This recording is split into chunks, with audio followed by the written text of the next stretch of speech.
मर्यादा और कान कायदे भारत से नए के बराबर हो रही है, यानी कुछ लोपुत हो रहे हैं। इसलिए हमारी आज वर्तमान समय को देखिए और पूर्व काल में आज से 200-300 वर्ष पूर्व का पीछे का समय देखे, इसके बीच में अंतराल देखते हैं कितना अंतराल है। आज से 200-250 वर्ष पहले हमारे भारत में अंग्रेजों का शासन था, विदेशी शासन था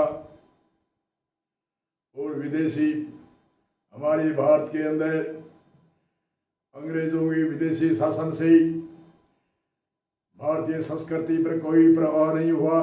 भारतीय संस्कृति कायम रही। सभ्यता, संस्कार, मर्यादा और धर्म, कान कायदे में कोई कमी नाम की आज से 300 वर्ष पहले या 250 वर्ष पहले भी कमी नहीं थी। और आज 73 वर्ष हुए हैं भारत को आज़ाद हुए। खुद का शासन है, आज़ादी का शासन है, फिर भी 75 सालों में 75% विदेशी पाश्चात्य प्रभाव, बोलचाल की भाषा में पाश्चात्य प्रभाव से बोला जाता है। हमारे यहाँ पर खान पान की और पहनाव में और रहन सहन आदि सभी पाश्चात्य प्रभाव, जो उनकी आबो हवा अलग है, उनका मौसम अलग है और हमारे मौसम के अनुकूल नहीं है, हमारे ऋतु के अनुकूल नहीं है। हमारे भारतीय संस्कृति, संतों का जो विधान आज से आदि काल में जो हमारे ऋषि मुनियों ने जो नियम के, मर्यादा के, संस्कार के, संस्कृति के, सभ्यता के, कान कायदे, मर्यादा और धर्म की मर्यादा और शासन की मर्यादा की सीमा में रहना, ये हमारे आदि काल से ऋषि मुनियों ने नियम के पत्थर बांधे थे और आज इसको हम भूलते जा रहे हैं। आज वर्तमान पीढ़ी में बालक बालिकाओं की न तो कोई संस्कार जमता है, न सभ्यता, न संस्कृति, न बड़ों की कान कायदे और न मर्यादा, न धर्म से विचलित हो रहे हैं, दूर भाग रहे हैं। आज से 100 वर्ष पहले हमारे भारत में अंग्रेजों के शासन के कारण से विद्या में कमी आई, क्योंकि उन्होंने गुरुकुल थे वो विद्या पढ़ने के, जो आज स्कूल या कॉलेज या होते हैं, उनको अवैध कहा कि रिपोर्ट में नहीं है, इसलिए इसको ध्वस्त करो। तो उसका मकसद था विद्या को ध्वस्त करेंगे तो हम शासन कर सकेंगे। उन्होंने कहा कि रिकॉर्ड में हम दूसरे स्कूल बनाएंगे जो रिकॉर्ड में हो। हमारे ही राज्य के जो छोटे राजे थे, उन्होंने 565 आदि जितने भी राष्ट्र के राजा थे उनसे साइन करवा करके कानून लागू किया। अंग्रेजों का कारण था कि वो कानून लागू करते थे और फिर वो किसी की जेब भी कतरते तो पहले कानून लागू करते थे, किसी भी हिंदू व्यवहार करते थे, पहले कानून के जरिए हमारे राजाओं को कैसे ही गुमराह करके तकमा दे करके कानून पास करवाते थे और फिर उन पर वो नाचते थे। इसकी टीका टिप्पणी हम नहीं करते, हम भारतीय संस्कृति पर बोल रहे हैं, इनकी आगे नहीं बढ़ाएंगे टीका टिप्पणी को।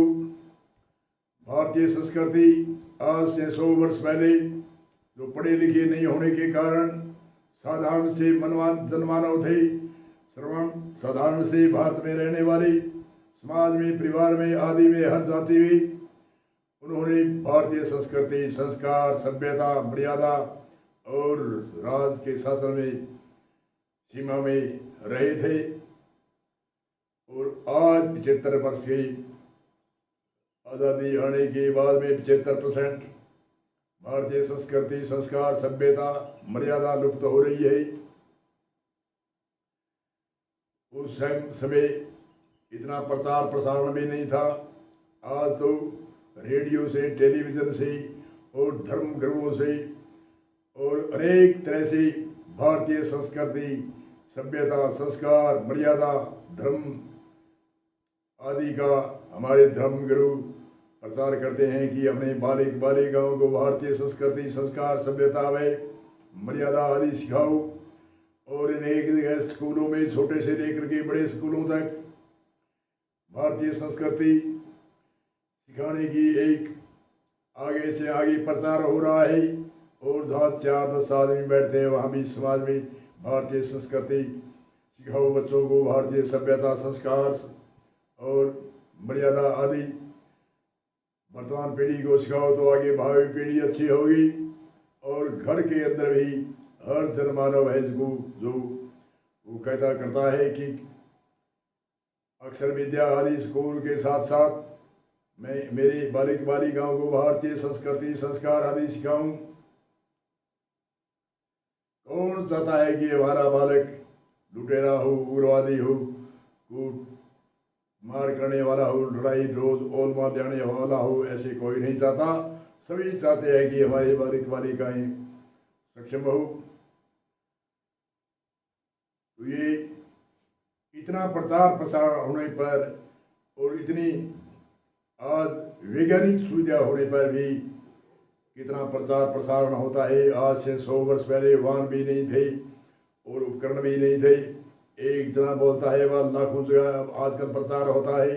ऐसी मोबाइल आदि की सुविधा है और प्रचार होता है। फिर भी भारतीय संस्कृति सभ्यता का, संस्कार का और मर्यादा का और धर्म का और शासन में सीमा में रहने का कोई भी आज के बालिक बालिकाओं हो चाहे नौजवान हो उनकी कोई टस से मत नहीं होती। और पुराने समय में पढ़े लिखे भी नहीं थे, कोई प्रचार भी इतना नहीं था। फिर भी भारतीय संस्कृति कायम, संस्कार कायम, सभ्यता कायम, मर्यादा कायम और बड़ों का सम्मान कायम और सरकार की मर्यादा में अडिग रहते थे। और आज मर्यादा को तोड़ते जा रहे हैं। हर तरह की चाहे संस्कृति हो, चाहे सभ्यता हो, चाहे बोलचाल की भाषा हो, चाहे रहन सहन की संस्कृति हो, कैसी भी हो। कहने का अर्थ है कहाँ भूल हुई है, कहाँ चूक हुई है, जिनके कारण से इतना प्रचार प्रसारण होने पर भी आजकल वर्तमान के बालिक बालिकाओं और नौजवानों के भारतीय संस्कृति संस्कार सभ्यता और मर्यादा और धर्म की टस से मत नहीं होती। क्यों? कहीं कहीं चूक हुई है। जब तक हम उस चूक पर नहीं जाएंगे, उसकी जड़ नहीं खोदेंगे भी कहाँ चूक हुई है, कहाँ भूल हुई है, कौन से कारण से आजकल बच्चों के प्रभाव नहीं पड़ता। आज से 100 वर्ष पहले जो एक बुढ़ा वडेरा भी आँख दिखाकर एक शब्द बोलता था तो हजारों नौजवान लड़के या वर्तमान के होते थे वो क्या चुप बोलते नहीं थे। आज एक से एक जवाब करने वाला है, छोटे से बच्चे से लेकर के बड़े तक। और बुजुर्गों ने तो मौन रख लिया है। क्या करेंगे अब थोड़े जीवन के अंदर संघर्ष करना, क्या कैसे संघर्ष करें? हमारे ऋषि मुनियों ने जो भी संघर्ष की टीम बनाई वह बुढ़ों की नहीं बनाई, उन्होंने जवानों की टीम बनाई थी। शंकराचार्य जो वेदों का प्रचार किया था उसने जवान युवा लड़कों की, स्वामी दयानंद आदि जितने भी हमारे क्रांतिकारी संत हुए, चाहे धार्मिक संत हुए, विद्वान हुए, चाहे रामकृष्ण चाहे कोई भी हो, उन्होंने जवान युवा अवस्था में उनकी टीम बना के और जो नास्तिका का संघर्ष किया और आज हम उसको तो भूल रहे हैं, उनकी टीम नहीं बनाते हैं। या तो बुजुर्गों के पास आते हैं, बुजुर्गों के बाण फैल हो रहे हैं, उनकी ताकत फैल हो रही है और युवा उनकी टीम बनाते नहीं है। और युवा जब तक नहीं समझेंगे, आज के वर्तमान युवा नौजवान नहीं समझेंगे तो वर्तमान पीढ़ी भी संस्कृति सभ्यता और संस्कार आदि से दूर हटती जाएगी और आगे भावी पीढ़ी आने वाली उसका क्या होगा वह आप भी सोच सकते हो, समझ सकते हो। ज़्यादा टीका टिप्पणी कहने की ज़रूरत नहीं है। जो हम देख रहे हैं और रो रहे हैं, इस रोने से कुछ नहीं होता। जहाँ भूल हुई है, कहाँ चूक हुई है, कौन सी जगह चूक हुई है, जो आज हमारे इतना भारतीय संस्कृति संस्कार सभ्यता का प्रचार प्रसारण धर्म गुरु करते हैं, अध्यापक करते हैं, समाज के लोग करते हैं और घर में हर जन मानव करता है। फिर भी आज का वर्तमान पीढ़ी के टस से मस नहीं होती। तो कहाँ चूक कहाँ भूल हुई है, इनकी हमें खोज करना चाहिए और इन पर विचार करना चाहिए। जब तक इन पर विचार नहीं करेंगे, चाहे इससे दूना प्रचार कर दे, टस से मस नहीं होने वाला है। ये मैं गारंटी के साथ कहता हूँ कि आज जो इतना प्रचार प्रसारण होने पर भी इतना जगह जगह कोई भी क्षमता होती है कामी धर्म का प्रचार, बड़े बड़े जो विद्वान कहते हैं देश विदेश में जो भाषण करते हैं, प्रचार करते हैं, कथा करते हैं, उनकी कहने से टसमस नहीं होती, तो हम साधारण जो प्रचार करने वाले हैं उनका या कहने वाले का क्या असर होता है। और अपने माता पिता के भी नहीं मानते तो दूसरों को कैसे मानेगा।